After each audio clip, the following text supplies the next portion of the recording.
Numbers, chapter 24.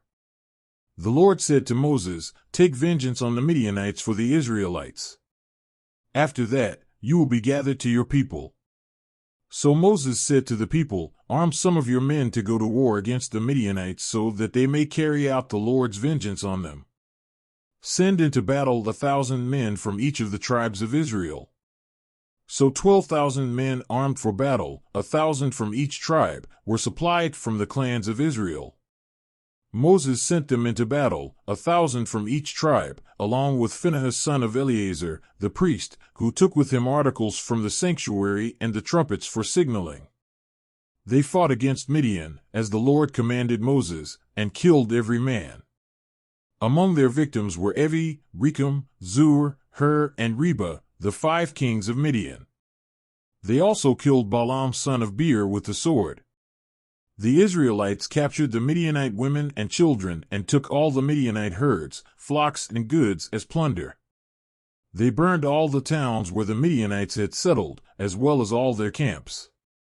They took all the plunder and spoils, including the people and animals, and brought the captives, spoils, and plunder to Moses and Eleazar the priest and the Israelite assembly at their camp on the plains of Moab, by the Jordan across from Jericho. Moses, Eleazar the priest, and all the leaders of the community went to meet them outside the camp. Moses was angry with the officers of the army, the commanders of thousands and commanders of hundreds, who returned from the battle. "Have you allowed all the women to live?" he asked them. They were the ones who followed Balaam's advice and enticed the Israelites to be unfaithful to the Lord in the Peor incident, so that a plague struck the Lord's people. Now kill all the boys. And kill every woman who has slept with a man, but save for yourselves every girl who has never slept with a man. Anyone who has killed someone or touched someone who was killed must stay outside the camp 7 days. On the 3rd and 7th days you must purify yourselves and your captives. Purify every garment as well as everything made of leather, goat hair, or wood." Then Eleazar the priest said to the soldiers who had gone into battle, "This is what is required by the law that the Lord gave Moses: gold, silver, bronze, iron, tin, lead, and anything else that can withstand fire must be put through the fire, and then it will be clean. But it must also be purified with the water of cleansing. And whatever cannot withstand fire must be put through that water. On the 7th day wash your clothes, and you will be clean. Then you may come into the camp." The Lord said to Moses, "You and Eleazar the priest and the family heads of the community are to count all the people and animals that were captured. Divide the spoils equally between the soldiers who took part in the battle and the rest of the community. From the soldiers who fought in the battle, set apart as tribute for the Lord 1 out of every 500, whether people, cattle, donkeys, or sheep. Take this tribute from their half share and give it to Eleazar the priest as the Lord's part. From the Israelites' half, select 1 out of every 50, whether people, cattle, donkeys, sheep, or other animals. Give them to the Levites, who are responsible for the care of the Lord's tabernacle." So Moses and Eleazar the priest did as the Lord commanded Moses. The plunder remaining from the spoils that the soldiers took was 675,000 sheep, 72,000 cattle, 61,000 donkeys, and 32,000 women who had never slept with a man.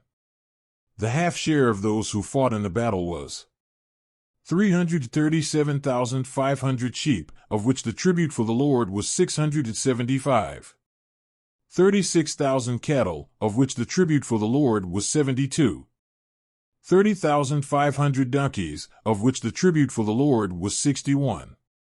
16,000 people, of whom the tribute for the Lord was 32. Moses gave the tribute to Eleazar the priest as the Lord's part, as the Lord commanded Moses.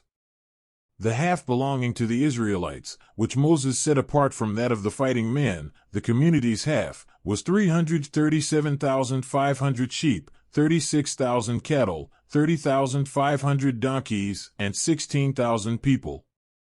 From the Israelites' half, Moses selected 1 out of every 50 people and animals, as the Lord commanded him, and gave them to the Levites, who were responsible for the care of the Lord's tabernacle.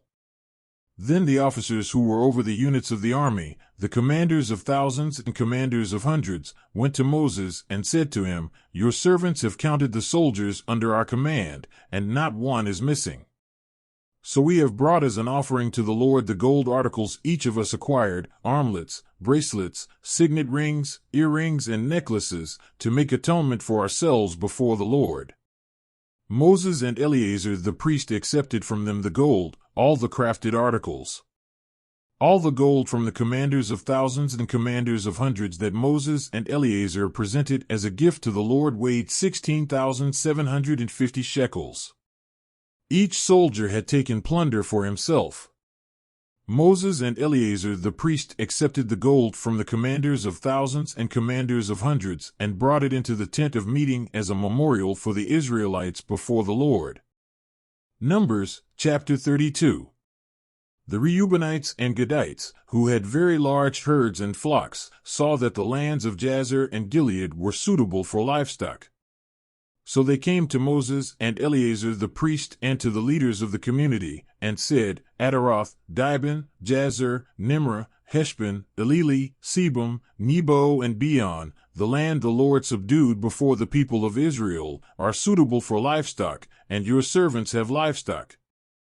If we have found favor in your eyes," they said, "let this land be given to your servants as our possession. Do not make us cross the Jordan." Moses said to the Gadites and Reubenites, "Should your fellow Israelites go to war while you sit here?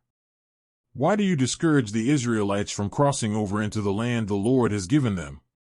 This is what your fathers did when I sent them from Kadesh Barnea to look over the land.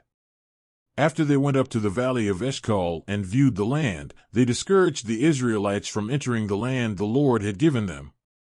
The Lord's anger was aroused that day, and he swore this oath, because they have not followed me wholeheartedly, not one of those who were 20 years old or more when they came up out of Egypt will see the land I promised on oath to Abraham, Isaac, and Jacob, not one except Caleb son of Jephunneh the Kenizzite and Joshua son of Nun, for they followed the Lord wholeheartedly.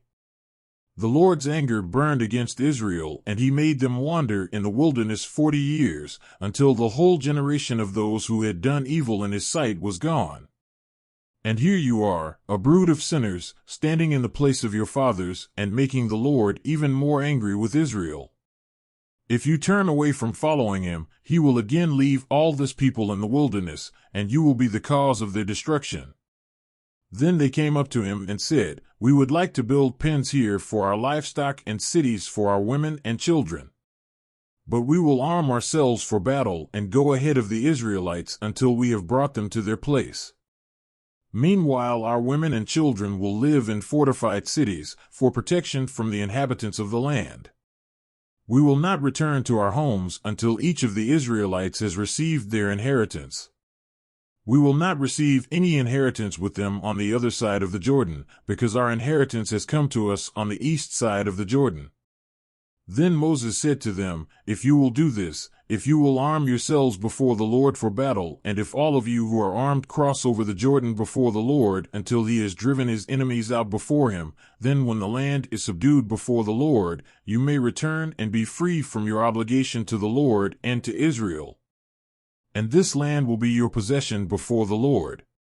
But if you fail to do this, you will be sinning against the Lord, and you may be sure that your sin will find you out. Build cities for your women and children, and pens for your flocks, but do what you have promised." The Gadites and Reubenites said to Moses, "We your servants will do as our Lord commands. Our children and wives, our flocks and herds will remain here in the cities of Gilead. But your servants, every man who is armed for battle, will cross over to fight before the Lord, just as our Lord says." Then Moses gave orders about them to Eleazar the priest and Joshua son of Nun, and to the family heads of the Israelite tribes.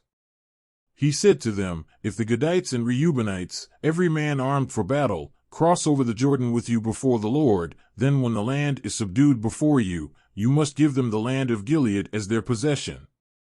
But if they do not cross over with you armed, they must accept their possession with you in Canaan." The Gadites and Reubenites answered, "Your servants will do what the Lord has said. We will cross over before the Lord into Canaan armed, but the property we inherit will be on this side of the Jordan."